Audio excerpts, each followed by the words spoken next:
Hello, Internet. It is I, the Malik Aaron, and welcome back to Box Office Predictions.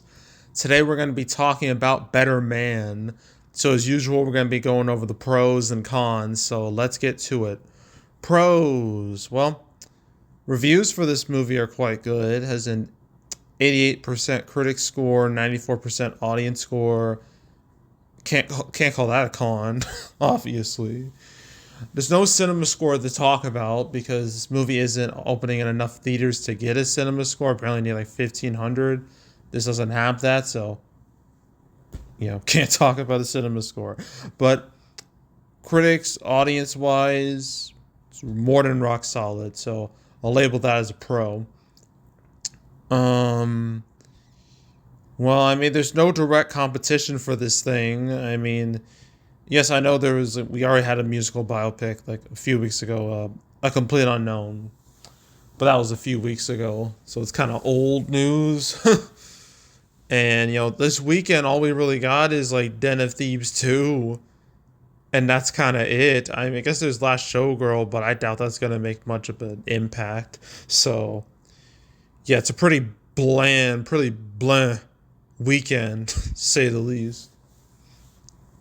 So yeah, and pretty much every other movie that's out is like from December or earlier, so they're all old at this point. So yeah, so lack of real like direct competition. I guess I'll label that as a pro, kind of uh, a minor pro. But the next thing, it's kind of a middle. It's a middling thing. It's not like a pro or a con. It's like middle ground. Is this movie's rather unique approach to the story of Robbie Williams. How this movie does a musical biopic, because musical biopics they're a dime a dozen these days. We literally just had one last a few weeks ago with the Bob Dylan A Complete Unknown. I mean, like last year we also had the Bob Marley movie, Bob Marley One Love. I mean, there's been plenty of them.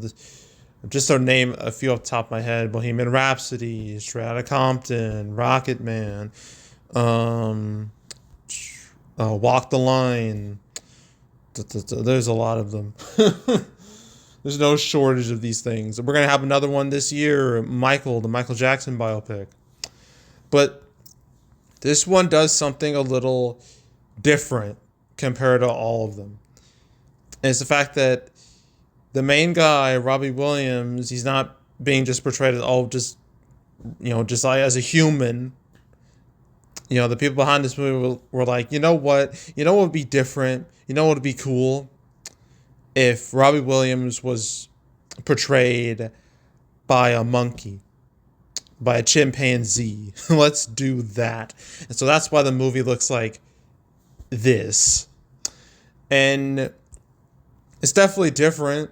It's definitely unique. You can't deny that. And I will never knock a movie for one to do something unique or different. Like, I'd rather a movie like swing and miss with a unique concept than just be just straight up cookie cutter. Okay? But at the same time, from a marketing standpoint, I don't think this was ever going to work out that well. I think people would have found it a little too weird, a little too strange. People would just look at it and be like, I don't know, because the movie going public can be very on and off when it comes to like weird movies. Like they'll embrace something like Everything Everywhere All at Once, something as wild as that, or even movies like Poor Things, or even last year with The Substance, or to a lesser extent, The Substance. But that doesn't happen with like every movie though, every out of the box flick, because it's not a guarantee.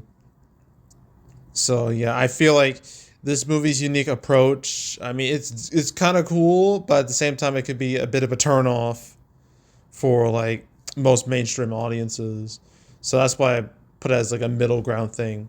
Now, when it comes to actual cons, this movie has been in limited release since like Christmas, and it is done terrible, just straight terrible, just awful. See, this movie's meant to be like award centric flick. That's what Paramount positioned it as. It opened limited release on Christmas Day, and there've been quite a few movies in the past that opened limited release on Christmas Day, so they could expand to January, and it's led to fantastic results. Movies like American Sniper, or Hidden Figures, or The Revenant, or 1917, all those did great. Better Man has done anemic in comparison. I mean, look at this. 3K, 4K in just 6 theaters. It's only made 100K in 6 theaters total. It should have made that much like opening day on Christmas. That's what should have happened, but it just didn't. I mean, let's compare this to another award-centric movie that came out around the same time, or opened around the same time. Let's compare this to The Brutalist. The movie's gotten quite a bit of hype in on the awards scene. Brutalist, and started in 4 theaters, expanded to like 7 and 8, but in 8 theaters now, it has made over $1 million, 1.3 million. And look at these per theater averages: 66K, 30K, 30K. Like, this is a lot better. This is more ideal. And as a result, the movie's gotten a lot of attention and hype and buzz and all that. And that's what you want, right? That hype, it never materialized for this. Not once. So, yeah. Limited run, terrible. Con. Big old con. That basically killed its run before it even got a chance to go wide. But it's not the only major issue of this movie. The big issue is the fact that the movie is about Robbie Williams. And sure, he may be big in the UK, but here in the US of A, people either don't know or don't care about him. That's just the God honest truth. He never developed a following over here. And as a result, buzz for this movie has been just dead quiet. It's the same issue that the Amy Winehouse biopic, Back to Black, had last year. Because Amy Winehouse, I mean, sure, she was, hella popular in the UK, but here, no. She just wasn't. And as a result, no one gave a damn about her movie. And sorry. When it comes to successful biopic movies, it doesn't even matter if the main subject isn't even from the States. Like Elton John, British. Bob Marley, Jamaican.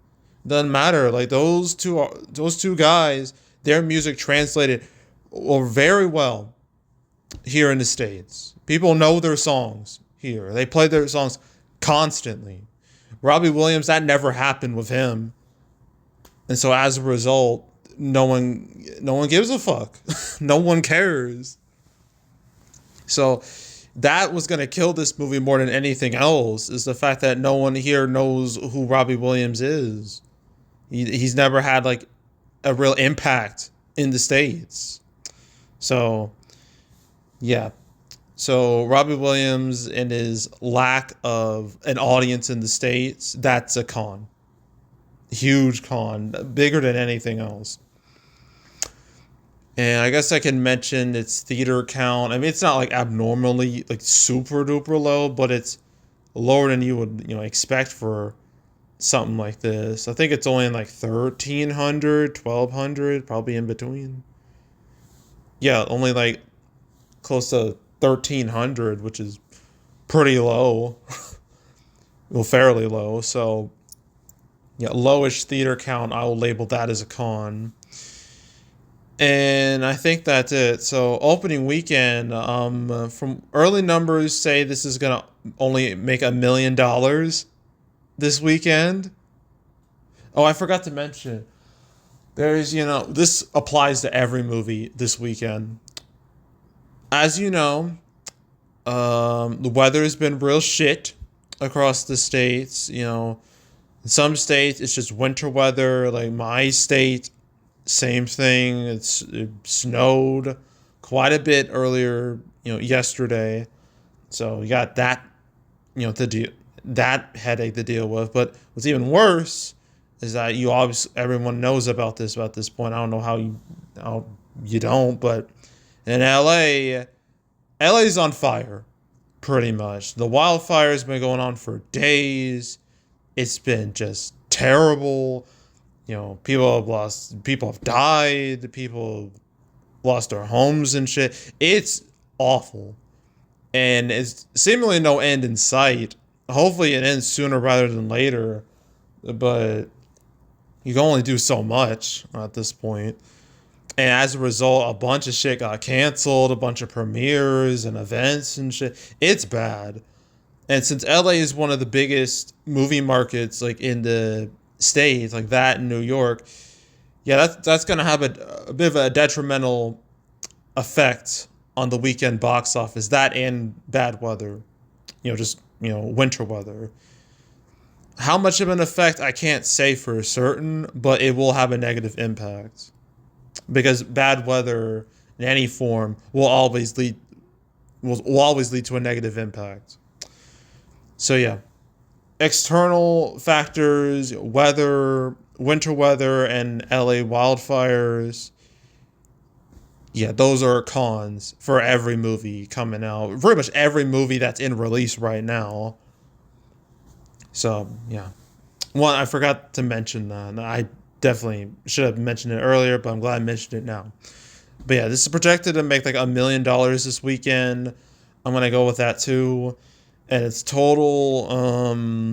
I see this movie disappearing very fast because this movie has no audience, and I don't know. Maybe I'm gonna say 2-3 million at best. Which this movie cost $110 million. So we got ourselves our first disaster of 2025, our first box office bomb of 2025 right here. Even though it's technically a 2024 movie, but really, who cares? So, yeah, 2025 is not exactly getting off to the best start with this weekend and with the mega bomb Better Man is becoming. But we got a few more movies to discuss. We got Den of Thieves 2, which is probably the only movie that this weekend that has a pulse, pretty much. There's Last Showgirl. I don't know about Game Change. Should I? I don't. Ugh. I don't know. I don't even know what to say about it. Because I don't have a theater count.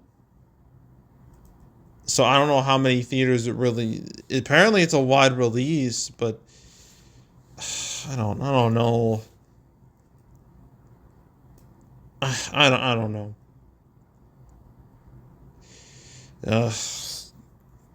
I don't even know what to say about it. I'm probably just gonna skip it. I'm not gonna talk about it. I'm not gonna make a prediction video for it. I'll mention it in a recap video, but I won't make a prediction video for it. So I'm just gonna skip it. But Den of Thieves 2 and Last Showgirl, I will talk about those. I will make videos on those. So stay tuned. But yeah, that's it. That's all. Make sure to subscribe, like this video, leave a comment, turn on notifications, share the whole drill. You want to check out more videos like this? I'm about to start a playlist for 2025 box office predictions. But my 2024 predictions, you want to watch all of those, you can go right ahead. And there's also, the canceled series where I went over all the movies that were supposed to come out but didn't. Better Man. Have I ever talked about Better Man? No. Okay. So, never talked about it in my canceled series. But if you want to watch all 250 episodes of the canceled I made, you can go right ahead. There's also box office recaps where I go over the box office results for any particular month.